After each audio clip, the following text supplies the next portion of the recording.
Hey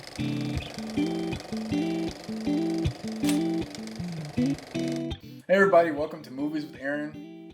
Obviously, I'm Aaron. Obviously. A little bit about me. I'm an aspiring movie director, screenwriter, all that stuff, and movie fanatic. I'm here with my good friend and movie editor, Dre.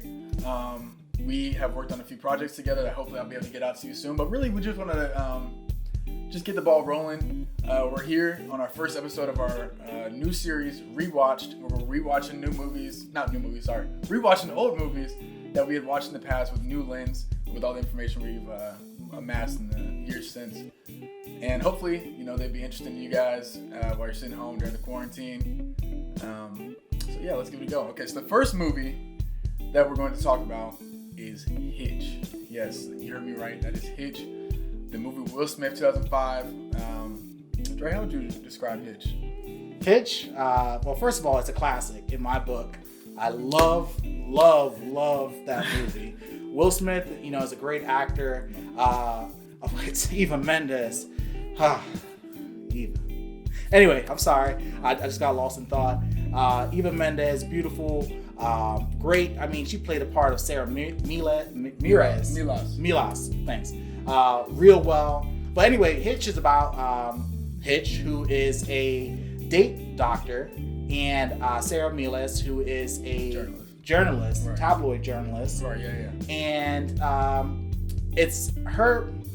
I'm terrible at this. Well, okay, yeah. Okay. Dre was actually giving me the words to say beforehand, but I'm going to help him out. Okay, so basically, Hitch is a date doctor who, basically his job is to create opportunities for guys to get with a girl when they wouldn't have had an opportunity to do so otherwise. And the crux of the story is basically around him getting, how did you describe it before? A walking train wreck? Yeah, walking disaster. Yeah. This guy named Albert, who is just has no game at all. And none. He is aspiring to get with, what's her name? Allegra Cole, yeah. This is the most rich woman in all of New York, famous, all that stuff. And so Hitch is trying to pull a Michelangelo and get him with Allegra Cole. All right, so after our rewatch, I'm going to let you go first. What were your thoughts? Just thoughts over the movie. Real quick all right, review. So thoughts of the movie, before we jump into the rewatch part, first time I saw it, it's a rom-com. I love rom-coms. It was hilarious. I learned a lot from Hitch. As far as, funny enough, even though it was a movie that wasn't really teaching you how to have game, it was teaching you how to have some game. Right. And so, that it was lighthearted, but it was funny. It was serious at times. And it's really interesting how these rom-coms can go a lot deeper than you think. So it's been a few years since I watched it, and having the opportunity when Aaron said, hey, I want to talk about, start this YouTube channel /podcast, and I'm watching Hitch right now. I'm like, yo, I got to watch it again.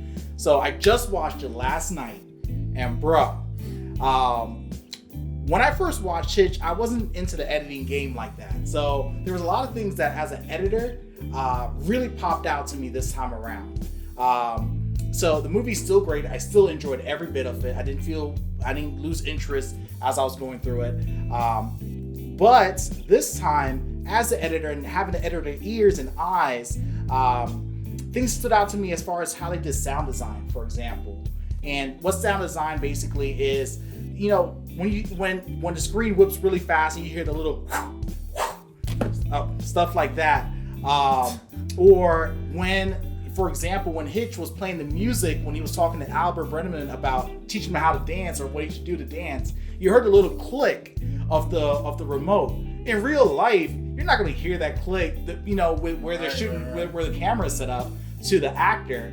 But that sound design where, he hit click and you heard the little click and then the music changed or music turned on. So those little things really made really pushed up the production in my eyes even more as an editor, look from an editor's eyes. And then lastly, man, the music selection, what they use for each scene, but even not just the music, but when they would cut the music when something dramatic or crazy happened, like the scene where Hitch was teaching Albert about going 90% in to do the kiss.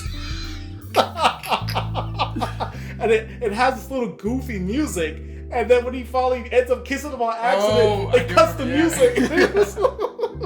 Yeah, you're right. So I really enjoyed going back through this the second time and looking at it from an editor's perspective more so than just a movie watcher. Okay. That's so funny because I think that's why we make such a good team, is because Dre is pointing out things that I really wasn't paying attention to in the movie, and then I was talking to him and I was like, man, there's some things I noticed. He was like, that wasn't even on my radar. So 2005, so I would have been roughly around 6 years old. So but I was already at that age taking notes, okay? And man, it was just crazy rewatching the movie again. I mean, I knew it was a good movie. I didn't realize it was a great movie. And you know, I'm watching it again. I'm like, first of all, they're spitting some real stuff. But yeah, so there was some, some thematic elements that I noticed. The thing about romantic comedies and why they're becoming some of my favorite genres, actually. I used to be pretty mainstream, blockbusters and, the action, things that get your heart pumping and stuff like that. But, as I've gotten older and matured as an artist and just a movie watcher, I've been attracted to things that kind of can be pulled apart a little bit more. So romantic comedies are really special because a lot of times, if they do it right, the romantic comedy, right? If they do it right, that's important. If the romantic comedy is good, a lot of times what you'll notice is that first of all, they spend the majority of the beginning of the movie setting the foundation for the main character's point of view, and then they justify that point of view, and they show you, like for instance, I'll get there in a second. They justify why that person is right to feel or view the world in that way. And then they spend the rest of that movie deconstructing that person's worldview and also potentially showing you that they're not quite as righteous or justified as they think they are. It's all about perspective. This guy, I didn't see it from that. I didn't even know that breakdown. I understood the establishing the point of view. It was more so the breaking down of that point of view or why they had that point of view. I got that part too. And then, what was the last part that you just said? I said that they spend the rest of the movie deconstructing it, usually. Deconstructing it. Maybe it's just the fancy words you're using, but that's right. There was a couple scenes, throughout the whole thing, it was really interesting, actually, the dichotomy of Hitch, where when he was being a date doctor, teaching his clients, or in this case, folks around Albert Brenneman, he had nothing but confidence in telling them of what to do. And there were scenes where he walked in confidence, but when it came to Sarah Milas, every time, Sarah Milas, he was so goofy. He had some confidence, right. But once things start to get serious between them, all of that, things start to go wrong. And that brings up the first thing that I actually noticed about this movie, and it's I don't really know a good way to name it, but I call it inversions pretty much. And the whole movie is built on inversions. And so, for instance, like you talked about Sarah Milas, right? And first of all, Will Smith, we see him, first of all, he pulls Paula Patton in the bar. Like, okay. All right, you got it. You know what I'm saying? All right, you pull Paula Patton, you're good. So he goes and pulls Paula Patton, and then the next time he goes to the bar, he sees Sarah. He gets her attention too, so he's already smooth, sends her a little box or whatever, and they go on their date, and the date is like disastrous. Okay, it starts off with, his what is it? The jet ski dying, hops on hers, kicks her in the forehead, knocks her out. Okay, so things are already kind of not going smooth, whatever. They get to whatever island that they're at. And another point, with that kick in the head, another point of sound design, you heard the kick, right? You're not really gonna hear that. Right. So, but it sells it. It really sells the scene when they added that little sound effect. Just want to throw that in. I wouldn't even. You're right, because I completely forget that they're not actually kicking each other in the head. The sound design completely sells it. You're right. Yeah. And then first of all, spoiler alert for anybody who hasn't seen this movie. And if you haven't seen this movie, what are you doing? What are you doing? Anyway. No spoiler alert, man. You should have seen Hitch. And if you haven't, stop this video, stop the podcast right now, and go watch Hitch and come back. Hitch. Anyway, so we go to the island or whatever it's called, and he pulls up, you know, he's doing this grand gesture. He's like, man, I'm Hitch, okay? I found out her great ancestor who came to America on a boat. Man, this is definitely going to, you know. Hey, boy had game, right? He planned it out. He had a plan for the entire date, and it takes a turn for the worse. A turn for the worse. Yeah. So no one will see this coming. No, if you had planned out a date to the T, and then the one thing that you thought would have been the clincher, like I'm getting some tonight or whatever your game plan is, like I'm getting a second date or whatever, you bank on this one thing, and it goes the complete opposite way. Right. Man, so anyway, so the whole movie goes on a version. So that's just one example of how Will Smith thinks he's somebody, and then he realizes he really doesn't have it all together like he thought he did.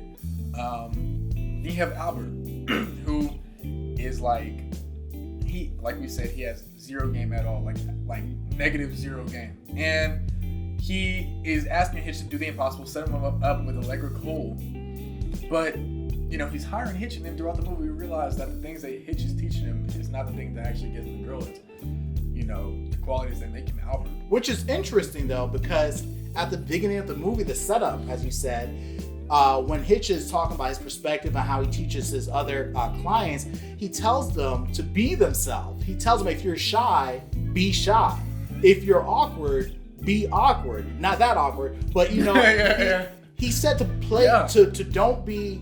To play to your strengths. Yeah. So it's really interesting that that's what he says, but yet he was coaching Albert himself a little bit differently.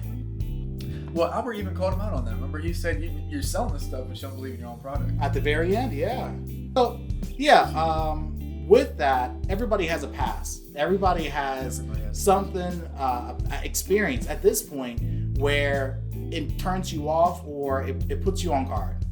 You know, all of us have that. And so it was interesting that for Sarah, you know, her boss wife, when they went, another scene in the movie is they go out to a dinner, like one of those cooking, the dates where you cook your meal. Yeah. And it was her and Hitch and her boss and the boss's wife. And the boss's wife was a psychiatrist. Yeah. And so the boss's wife had observed something about Sarah that her boss eventually told her, saying that, you know, it's interesting that people who have been hurt, they have this guard up and they're afraid of people actually seeing the real them. So they have this wall up to prevent that. And it shakes them even more when someone actually sees through that wall to see that real person.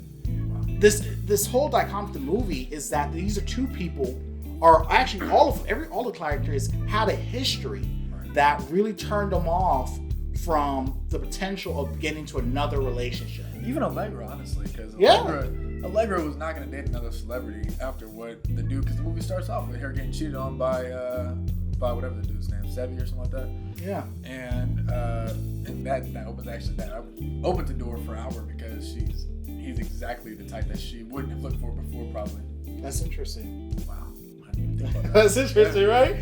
The movie gets deeper. So, okay. But everyone has a history, and so that played a huge part in the interaction of the characters. So there was a lack of trust between Hitch and Sarah. And what do you think was the wall between Allegra and Albert? The wall? What do you mean by wall? Or, you know, what? So there's trust issues on Hitch and Sarah's part because of Hitch. His past was he got cheated on, got his heart broken because he felt he was weird. He came on too strong, pushed the girl away. Sarah, they don't really go into a lot of history, but you can tell that she's mostly just been burnt in multiple relationships. So now all guys are dogs to her. But with Albert, you know, he's a klutz. He is a klutz. Can't dance. He's completely awkward. Well, actually, Allegra kind of goes into it at the end when she talks about how, you know, she's like, you must have really done your homework, because she's talking about how she used to get made fun of at boarding school, how she couldn't whistle. How Albert spilled the thing on her because to make her feel less weird or whatever. So I think both of those people are are really outsiders. So you have somebody who goes unnoticed, he's probably been a really great guy that a lot of girls have passed up.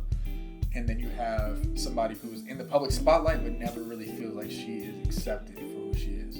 Right. So that was a perfect recipe for those two to get together. But the thing is, again, without Hitch, Albert would have had a hard time getting noticed even by her. They don't really tell us a lot about Sarah, but they do show us somebody that she's kind of living vicariously through with her best friend. Mm-hmm. So her best friend, there's this guy named Vance that she meets or whatever, and he's kind of like a sleaze dude, like just a jerk. And he was buying lingerie for his mom. That she meets or whatever, and he's kind of like a sleaze dude, like just a jerk. And he was buying lingerie for his mom.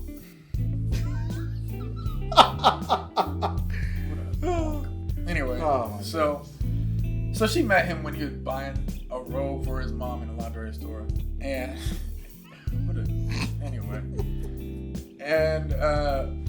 shame on her for believing that. Honestly. Actually, I was in a shop buying pajamas for my mom. And by that, of course, you mean you were buying lingerie for another woman. When she brings it up to Sarah, Sarah's like, okay, you obviously know he was buying lingerie for another woman. So Sarah's hit the game. So she's been around the block a little bit. She's telling, she's always being that kind of like pessimistic voice in her friend's ear about not trusting guys and golly, man, I need to drink some water. I don't have the corona, just in case you're wondering. I hope not. I'm sorry. My hands are clean. I washed them. Okay. It's all good. Anyway, for those of you listening, he's like, I don't have the corona, and then he pats me on the shoulder. He's like, are you serious? It's all good. I know he's good. Yeah, I haven't left the house. I've been in a cast for the last, 4 weeks, so I'm not really doing anything. If it ain't in here, I'm not getting it. So anyway, back onto the topic, man. So yeah. So she's living vicariously. She's kind of like this negative, pessimistic voice in her friend's ear because these are the experiences that she's already been hip to. Just like Will Smith knows, she's doing this, and that. That's because they're using the past to fuel their present in order to, I guess, shape her perception of reality right now. So there was a motif that I noticed this last time, and I never had noticed it before, okay? So Will Smith goes on the date. Yeah, the date with Sarah. And which one? The first date. Okay. The very first date. Okay. And he's wearing the blue striped shirt. Okay? Right. Now, you remember the date was disastrous. He got stuck in the door. Right. She gets it dry cleaned and brings it to the date. The date doesn't go as planned. She still has it. Right. So the second date is the dinner, the cooking dinner. Yes. Right. The third date, she brings it to his house. That was hilarious. Yeah. Well, with the date or the fact that she brought it to She his brought it to his house, and when so she's mad at him at this point, y'all. Sorry about that. Anyway. That was all right, phone. Disrespect one more time. I know. Right? So at this point, some things went down. She found out that her friend, got hurt by Vance, who she tried to warn her from. And Vance had tried to originally get Hitch to be his date doctor. Which Hitch was probably reminded of the guy who stole his girl. Oh. He said, don't do breakups earlier in the movie because obviously somebody broke up with him. Wow. Girl, and Vance was a dude, yeah. That's interesting, yeah. Anyway, so Vance said Hitch stalked my behind. The girl took that as if that Hitch, the date doctor, helped Vance bag her. Sarah gets mad and finds out that Hitch is the date doctor. And so now she's going over for their third date. And she brings the shirt that Aaron was just talking about. And as he goes in to give her a hello kiss, she puts the shirt in between them. And he's like, he says something about how the shirt's like a curse. Or, oh, crap. Yeah, he says the shirt is like a curse or whatever. Because this is the third time, something crazy or weird happens with that shirt, involving that shirt. That line completely went over my head. I mean, I heard it, but I didn't wow. Okay, yeah. Oh, I'm sorry. I thought that's where you were going. No, that's not where I was going. Actually, look at that. So, okay, so they already brought the shirt to your attention after that. It took me, that's probably my fourth time watching Hitch in my whole life. Maybe, okay, maybe underestimate, but like watching them with my real eyes, probably like my first or second time. Right. So, actually, I watched it twice in 1 week, so I was really feeling it. It's a great movie. It is a great movie. If nothing else, guys, go watch Hitch. Yeah. Rewatch it if you've already watched it. You'll, especially during this quarantine time, you won't regret it. So yeah. So yeah, okay, so, but I didn't realize. Okay, so she brought it to the house, right? Right. And so every interaction he has with her, besides the bar scene, the shirt is present. We go to the end when he's banging on her door, right? And he's begging her to come back. And I didn't realize it until later. I'm like, hold up, this dude is wearing the shirt. Stop it. Okay, He's wearing the shirt. I'm gonna watch it again tonight. I didn't notice Who that. knew? You know what I'm saying? I told you, romantic comedies are a lot deeper than you think they are. Wow. Crazy. Wow. He's wearing the shirt. And not only that, I mean, that really ties into my last point, which is there was a moment of parallel framing, okay? What's that mean? So basically, not like this is like I'm a dictionary or something like that. This is just my own words. But basically, they basically framed a shot and they cinematically made it mirror another shot. Okay, so, and then to give an example of that would be how in Infinity War, when Thanos won versus how he lost, the two shots are very thematically similar. You can tell the difference. The camera moves the same way, and it's focused on Thanos, and it reminds you of that other moment. So anyway, this guy, director, he noticed these whole life. Sorry. So he bangs the door. She's not having it, right? She's done. She's like, maybe we are. Like she's like you said, maybe it'd be better to just live our lives and we'll be fine. He's like, well, fine's not good enough, blah blah. She has the dude in her house, and she goes to the car, packs it up, and she's leaving. Hitch goes. I remember he opened the door for the guy, let him in, and he closed it, and he's sitting there. The dude's like right here, Sarah's over here. He's leaning over the dude's face to talk to him, right? Right. To talk to her. And it clicked for me that shot was mirroring the shot when he was with his girl. It just hit me as you were saying it. I was like, oh. Because early on in the movie, when they're doing a little flashback, if you wow. Exactly, yeah. What a character would have tried to backstory. They always got to show you the flashback and whatnot. And so he's getting his heart broken by this girl named Cressida. Wow. And he loved her, but he had no game at this point back in college. And he bangs on her door and on her window, and she rolls on the window, and she's making out with another guy. And she basically tells him, like, I'm sorry, like, you're just not it. Wow. One defining moment of his life, and then another defining moment represented by the same framing. Wow. Crazy. Full circle. And the shirt to bring it back. Crazy. Wow. My mind's blown with that. I was sitting here watching. I said, yo, hold up. Wow. All right, so let's rewind a bit. You were talking about how back into the hallway where you said that Sarah wasn't feeling Hitch. He came to the door, he's knocking. You said she's not feeling it because they just had this big fallout, and she tried to make up with him, and he when you've gotten hurt, you're in defensive mode right now. You're not trying to get hurt again. So he shuts her down. Now he's coming back to her, trying to get her, and I think that instead of her not having it, I feel like it was this 50-50 of hope, but yet weariness. More so hopeful, because she opened the door, even when he was stumbling over his words, and tells her to close the door so he can talk to her behind the closed door. She's still engaging him in conversation. And I think even outside of a movie, it being a movie, that happens where, if you really care about someone, even if you've had a bad, this is something like really terrible, but if it's something that you can really understand why it would go wrong, why it went wrong, like you see your part, like, I did mess up, but you really want this relationship to happen, if there's a chance, a possibility, I think that's where that was. And I I think because she was afraid. I think she went back into her same defensive mode of being too hopeful that he was being serious. And so you had that whole other scene until it takes her throwing him off the car. Yeah. Okay, so you just made something click for me. First of all, the friend might be a younger version of Sarah in terms of maturity. Wow.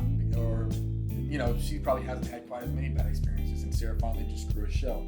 Going next to that is that scene with Sarah pretty much kind of putting up a wall is, again, reflected or parallel. They use parallelism to when they had Will Smith do that in a few scenes beforehand when she came up to talk to him.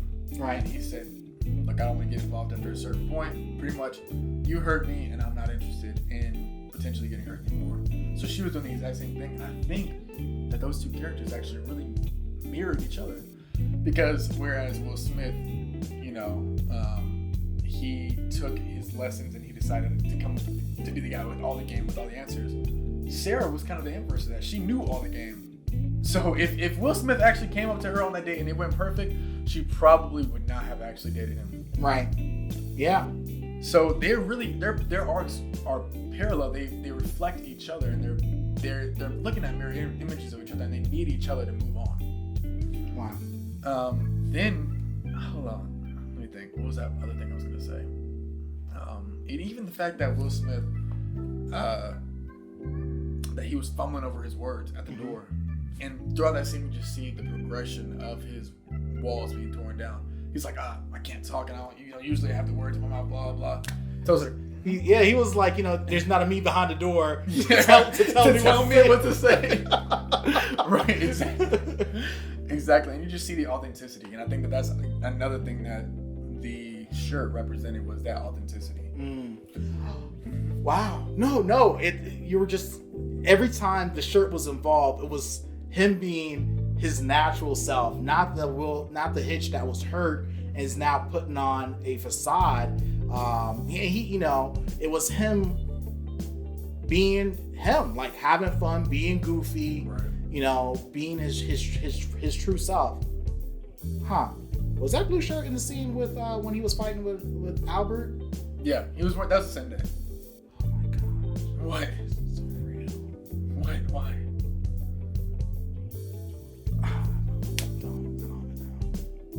I don't know. Just sorry.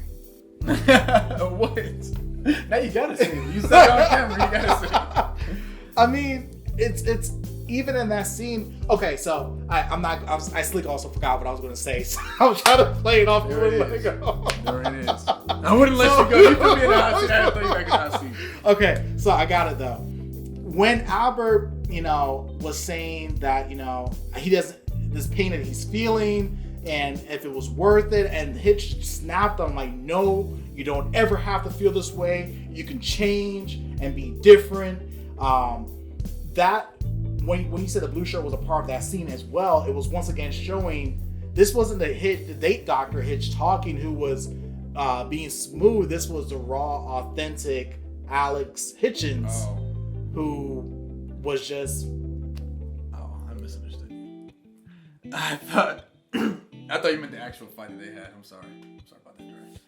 They had an remember he was choking him. Yeah. It was that same day. I'm sorry. Yeah. That sounded really good though. Yeah. And he was still no. I don't think he was being authentic Alex Hitchens. I think he was wearing black, but I mean that doesn't necessarily mean anything. But I'm just saying that was him being his most guarded, his most fake version of himself, least authentic. Shot down. I thought I was on something. Sorry. No, but I mean I tried. I took my shot. It was a rebound. Not a swish. Not a swish. That's all right. You can shoot again. I'll shoot again. All right. That's my thoughts. Anything else? No. Hitch. Great movie. Gotta watch it. Got to watch it. If you haven't seen it, watch it. If you've seen it, rewatch it. Rewatch it. Hence Seriously. the whole point of this series is rewatch. This is what we think about it. We would love to hear your thoughts, comments, feedback. Let us know. And movie suggestions too. Yeah. Tell us something that you think that we should rewatch, and we will let you know what we think about it. We will break it down. The director and the editor. Let's get it. Peace. Peace.